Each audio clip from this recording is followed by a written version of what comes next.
The owner of this home told me that a motorcycle gang once lived in this home, and while I could not find any of that in the history of this while I was researching it, we're just going to file that under oral history, and we will take her word for it because what a cool story.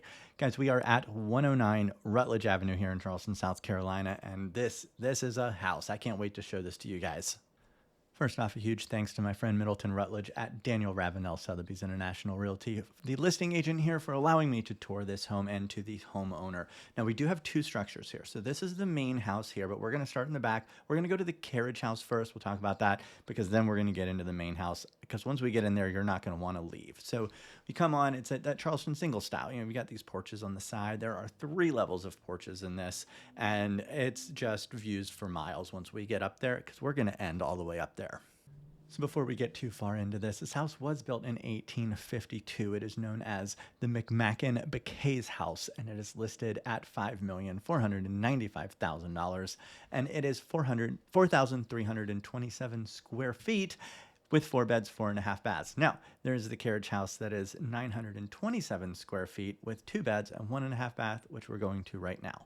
So we do have this off-street parking here, and as we get around the back, you're going to see there's this little back porch, and then there's a little backyard area. When we get inside the main house, you'll see a rendering. They do have approval to put a small pool right there. So if you wanted to put a pool right between those trees in there, you can, and I will show you that once we get inside this house into the incredible kitchen. But first, let's head over here into the carriage house. So as we head back here and we start talking about this and the history, now we might jump around a little bit because of when this was built and when the original house was built. So please stick with me. You don't need to take notes. There's not going to be a quiz at the end, but I just wanted to let you know that. So we come in here. Of course, this has been completely redone. This is not what it looked like when it was original. It was built in the late 19th century for this part of the home, and it was just this carriage house, and it was just a 2-story frame utilitarian outbuilding, and it was designed probably as like a single pile dwelling, 2 rooms on each floor with a central stair. It was probably just a servant's quarters or a workspace for domestic activities. It was tied to that main house, so you got laundry, storage, all that good stuff. And then over time, there were various shed additions that were tacked onto this carriage house that reflected a piecemeal adaptation rather than just a planned design. You do have the fridge comes back in here and like this little pantry. I thought that was pretty cool here, so I'm just showing you that. And then by the late 20th century, it was used primarily just as a garage and storage building and not as a primary dwelling. And so these owners took it and pretty much had to take it all the way down to the studs, and they really could have done anything with it, because in 1999 there was a conservation easement placed on the property, both the main house and the carriage house. Real quick, we got the half bath down here, and then we're going to go look at the garage. It is 1-car garage, but it is fully conditioned. There's a little mini split out there, so you can keep your car nice and cool in the summer and nice and warm in the winter. Okay, back to the conservation easement was drafted, and it notes that the carriage house is historically significant, but may be deteriorated, and if it is later found to lack historical significance or be beyond reasonable repair, the owner may remove or replace it, subject to documentation and Historic Charleston Foundation approval. Well, because it covers this, they could have torn this down, but they decided to renovate it and bring it back to life. So we got to give the owners credit for that. They could have just torn this down and had a bigger yard, but they opted to preserve it and turn it into what it is today. You can see some of the old beams that were in there that they utilized, and we're going to see some of that as we go throughout the main house as well. So you've got the 2 bedrooms up here. This would make a great in-law suite. You could turn this into a rental back here, or if you've got kids that come visit that have grandkids, I don't know. There's just so many possibilities back here. What would you use this for? Who would you let live back here? Let us know down in the comments. You got these skylights up here. You can see this bedroom's got those wood beams as well. And then there is the full bathroom in between this. Now, the whole renovation, which happened over multiple years, was recognized by the Historic Charleston Foundation with the Whitelaw Founders Award for Outstanding Restoration Work. Now, that's just, and we're talking about this right here, it did get for the entire home. Just wait until we start talking about what happened in that house. Apart from the motorcycle gang, I mean, that's just oral history. But just what that was and what it became. You have this cool little balcony out here. So down there, that's where you would put that pool right between the two. I would probably do that if I lived in this house, but that's just me. Do you like pools? Let me know. So you have this cool little balcony here, and then the driveway. You got plenty of off-street parking. So now we're gonna head back, and go in the door into the main house and check all that out, because that's why you're here. I know we're like 5 minutes into this video. Here's a good shot of that reclaimed wood. We're 5 minutes into this video and we haven't even been into the main house yet. I know, if you are still here, thank you so much for watching and listening to me ramble through a carriage house. All right, so let's head in. I love the brickwork here on the driveway. Everything in this house was just done so wonderfully. The attention to detail in here. And I know there's that cliched line of mixing modern conveniences with historic things. And this house, like, it's not cliched in here. Just wait. It's very tastefully done. And I absolutely love every inch of this house. So as we come in here to the main house, we got that door, we got another little door there. We've got a bunch of storage here with some mirrors, so you know what we got to do. What up? All right, so we come in, a little foyer area. The stairs are right here. Now we're going to just go, not that way, we're going to go straight into the kitchen, because you guys have to see this kitchen. It is absolutely gorgeous. So you've got this massive kitchen here. Remember, this main house is over 4,300 square feet with 4 beds and 4.5 bathrooms. And you're going to see all of these exposed bricks and joists.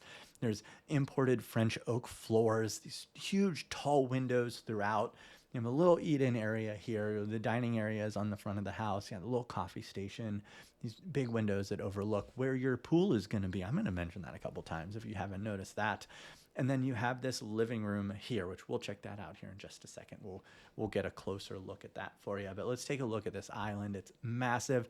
And over here, again, probably the last time, is where you're going to see the pool. So I'll hold that little flyer up to what they've got there. And what up? And you can see where that pool was. So here it is. You can kind of see it. You can get a good feel of how big that backyard really is by looking at how big a pool can fit right there. All right, I'm done talking about pools. Let's get back to this house. So as we're walking around this house, let's start talking about this history. So in this neighborhood where we are in Charleston Village, now, way back when, before this home was built in the 1670s, we had John Cumming and Henry Hughes, and they're among Charleston's first English settlers, and they receive a land grant of about 319 acres, covering much of today's peninsula.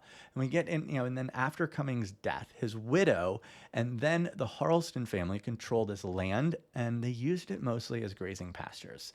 Then we get to the late 1700s, in 1770, and the Charleston heirs subdivide the land into 162 half-acre lots. Now, that creates what's become known as Charleston Village. The streets are laid out in a grid, and this street, named Rutledge, is honored of John Rutledge, South Carolina's first governor and signer of the Constitution.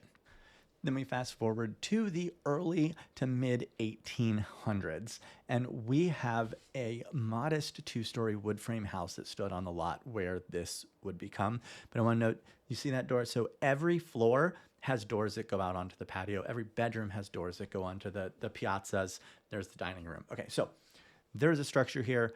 Before this house, we don't know who built it or its exact appearance, only that it does predate this current structure. And then in 1852, Mrs. McMacken, who lives at 96 Church Street, she purchases or controls this lot and demolishes that old house. And later, there's, look at this exposed brick. I love this. This whole wall here is exposed brick that was built by Mrs. McMacken. Anyways, so she builds a new 2-story brick Charleston Single house. So 2 heated rooms per floor with the south-facing piazza. And then the narrow end faces Rutledge, which is that classic Charleston Single orientation. Now, she treats 109 Rutledge as a rental property and not her personal residence. And that's fitting into the broader 1840s to 1850s building boom that happened in Charleston Village. And it fits with the Greek Revival, Gothic, and Italianate houses. So now we're out here on the 2nd floor piazza. So you can see there are entryways from every bedroom to get out here, which is absolutely wonderful. Okay, so in the mid 1870s, let's get back to this history. There's an Italianate makeover and the 3rd story is added. So this house undergoes a major renovation, and the brick single house is raised from 2 to 3 stories. What up? And it dramatically changes its scale, as you could have seen from when we first entered the house. Now, the street facade is redesigned in that Victorian Italianate style, and the stucco is applied over the brick, and it's scored to imitate cut stone. Now, the windows receive the triangular pediment hoods and rosettes, and the closed gable gets a two-part cornice and the small louvered vent with its own hood. Then we get into the late 1800s, and that third tier south piazza is added, and that's the form we see today. Then we get into the earthquake. So again, we got to talk about this anytime a house survives it. August 31st, 1886, we have the Charleston earthquake, which is that like 7.3 magnitude. It just destroyed the city and thousands of buildings. But this home at 109 Rutledge survived because it wasn't built after that, of course. And it did receive some strengthening. So workers did install 3 iron tie rods or earthquake bolts that run through the structure between the first and second floors. So that tied the exterior brick walls to the interior framing. Oh, that's like the brains of the house right there. Everything is automated in here. And this, I had, what up? This closet is to die for right here. I usually don't do this, but I sent a picture of this closet to my wife because it's so incredible. Anyways, so that happens. And then we get into the late 1800s, early 1900s, and that's when we have the Carriage House. Remember, so we know that Carriage House was there. We already talked about the history of that, so we're not going to go through that again. These floors here are heated. It was wonderful. My feet were warm. Okay, so then 1896, the property is purchased by Benjamin Beckays.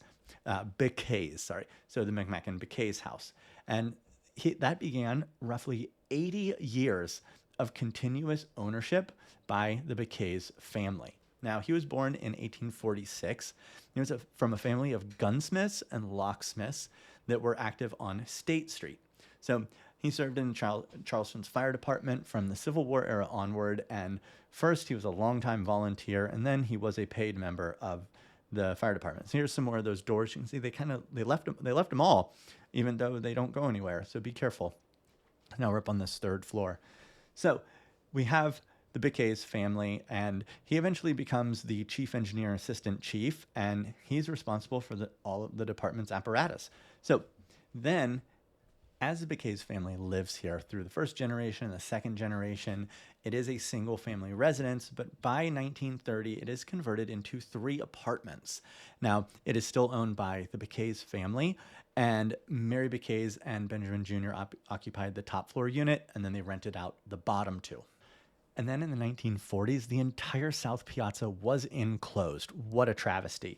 And I'm so glad that these current owners undid that. Now, there was that long rental era of the Beckays rental era, they're calling it, from the 1930s to the 1970s. So for decades, this was a rental. And then finally, in 1979, they sold the house after almost roughly 80 years. That is a little bar. I love that. Now, then we get into the Savage era and apartments and the rough years, as they call them. So it was under Larry Savage. That's why it's called that. But it was this 3-unit apartment with big fire escape. And this is probably when that motorcycle gang was around. And then there was a lot of just deferred maintenance, non-historic alterations.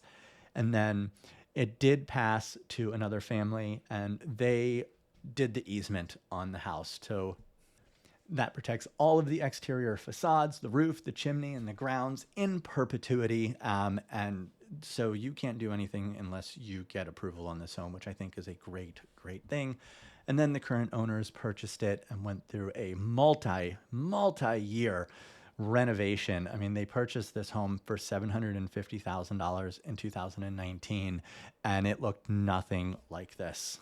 So we really need to thank them for bringing this property back to life. And that brings us to the end here. So everyone, thank you so much for watching. Depending on the platform you're watching on, go ahead and follow or subscribe. And I can't wait to see you on the next video. If you're looking to buy or sell a home in the Charleston area, please don't hesitate to contact me. My name is Bill Olson.